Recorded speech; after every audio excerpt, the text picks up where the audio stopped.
Communion meditation on Maundy Thursday is always a difficult task because there's so much to cover, and yet there's so little that hasn't been covered so many times.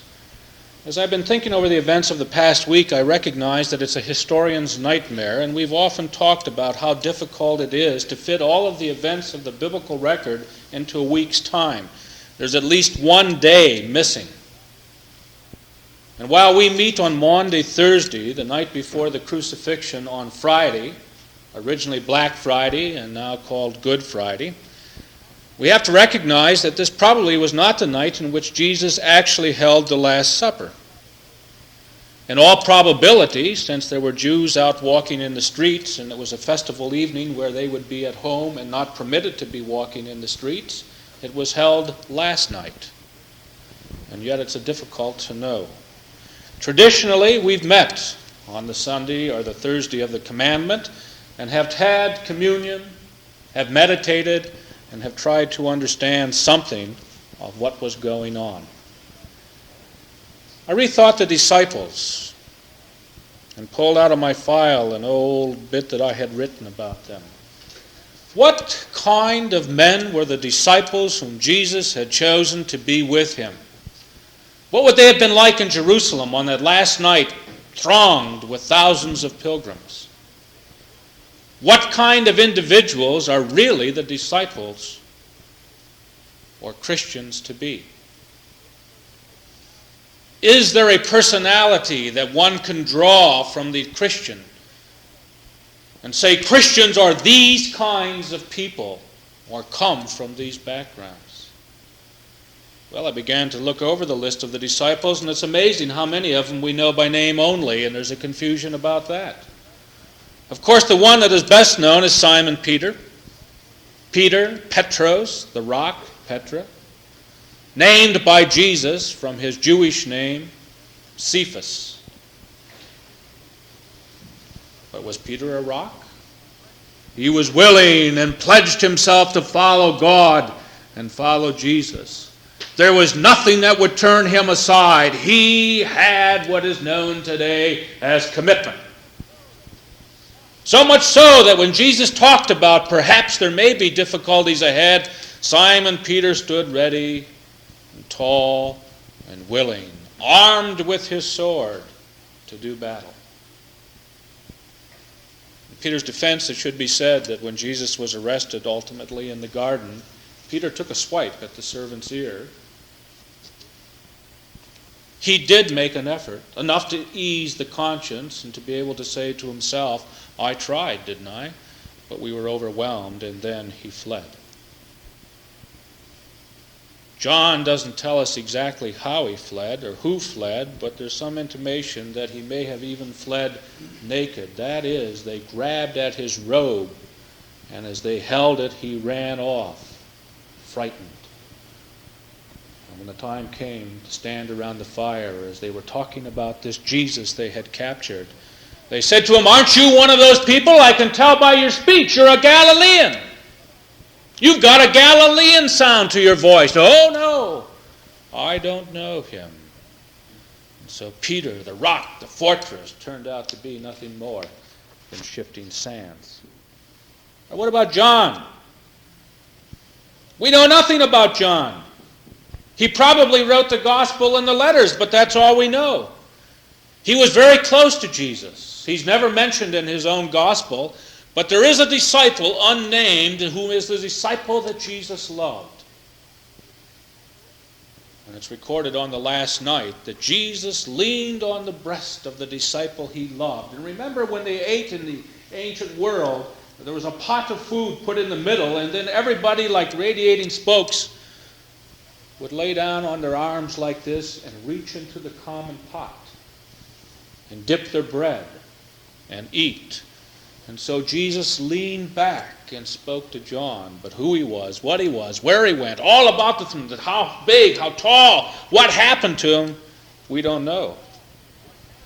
There was Andrew, steadfast, hardworking, competent, little known, great inner strength. But that's about all we know. James is another of the disciples. We know very little about him. We do know one character, Matthew, also called Levi. He was a tax collector. That means he was a robber, a thief in his origins. The tax collectors, who were Jewish in background, bought the right to tax from the Romans. That means they not only had to collect tax on behalf of the Romans, but they had to get back the briberies that they had paid to get the tax rights, plus what they had paid for it, plus a good living. They were cheats of the highest order.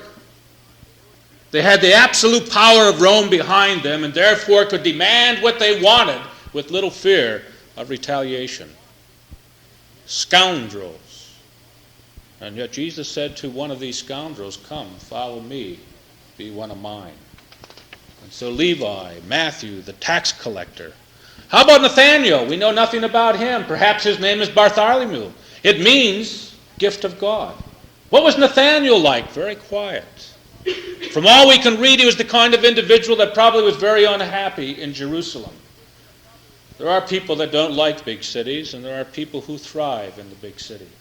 There are people who can't stand the trash man on a early Saturday or Sunday morning on Fifth Avenue in New York, and there are those of us who hate getting up, but somehow or another the sound of the trash man in New York is soothing to our ears. Nathanael was a thinker. He liked to be off alone. One could probably find him in Galilee to the north along under the palm trees, thinking and meditating and trying to understand God's will for his life. Thomas was so much like you and me that it's unbelievable. Show me. Old Harry Truman. Show me. I'm from Missouri. Thomas didn't believe anything unless he could see it. Many of us are like that. Prove to me God and I'll believe in God. Show me the soul and I'll believe in the soul. Understand something within me and show me that you understand it and I'll follow it. But I doubt until you can prove it to me. Then we wonder why we run into problems with concepts like love, which is not a provable concept. How do you weigh? How do you measure? How do you understand love? You don't. You experience it. How do you weigh? How do you measure? How do you develop happiness? You don't. You experience it. And all of us who get so caught up in trying to create happiness and building those things artificially which we think are necessary for our happiness ultimately learn that happiness is within. There's no escape from trouble. So Thomas rings a note to us as we look at the disciples that Jesus chose. He wanted to be shown, he wanted to know, he wanted to understand, but he insisted on knowing it in a very cold, calculating way.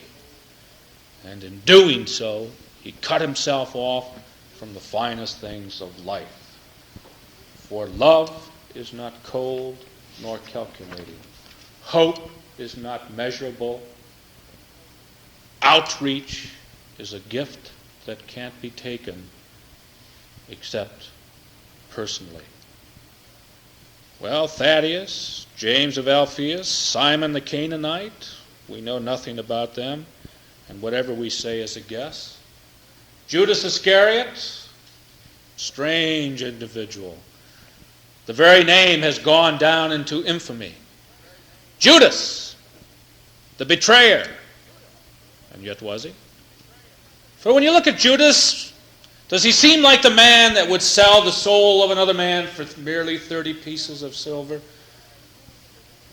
When you try to understand who this man of Judah would have been, it's much more apparent that he was an individual who was caught up directly and completely in the armed conflict of the time when the people of Palestine were fighting against the Romans. I think Judas was a believer, so much a believer that he thought that if somehow or another he could bring the pressures to bear upon Jesus, whom he considered to be the Messiah, God would step down in his holy city, end the bloodshed, and return it to its rightful owners. And when he discovered that Jesus truly was a Messiah, an anointed of God, not in the political sense, but in the spiritual sense. He knew remorse. And that's why he hung himself. But that's afterwards. Judas would have gathered about that table as well. The final one who would enter our room that night besides Jesus would be Philip, and we know absolutely nothing about him. The interesting fact is, as you look at the 12 disciples, they are non-entities. They come from all kinds. They are intellectual and non-intellectual, working man, thief. There is to be found within the group of Jesus the political radical and the political conservative, the religious radical and the religious conservative. Individuals who probably didn't know the foggiest thing about God, and those who thought and meditated upon it continually. But they all responded to an individual who gave them a call. Come, follow me. No one knew what that would have meant, and no one to this day knows what the call to come means.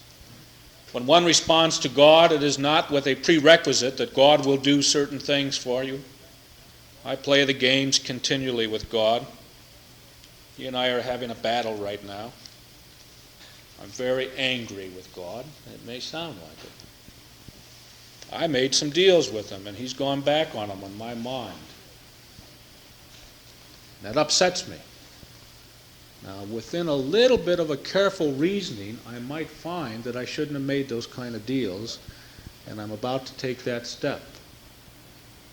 But we do make deals with God.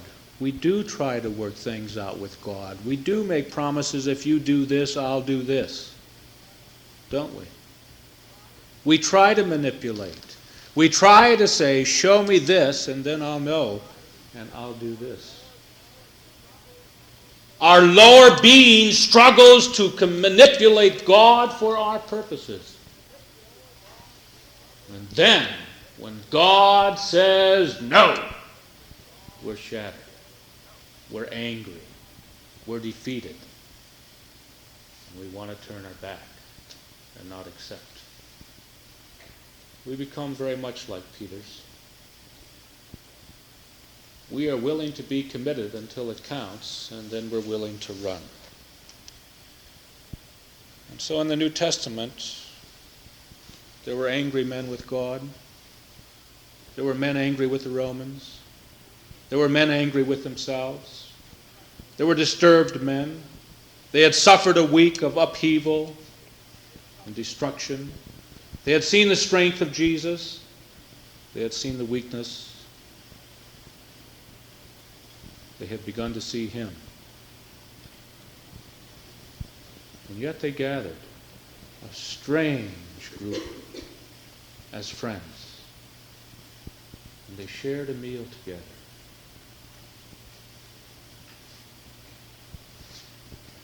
And that meal and what followed, according to tradition and all we know historically, took some men who really didn't understand what it was all about and taught them. Gave them strength, gave them hope, gave them power, gave them outreach, gave them love. And they too became sons of God.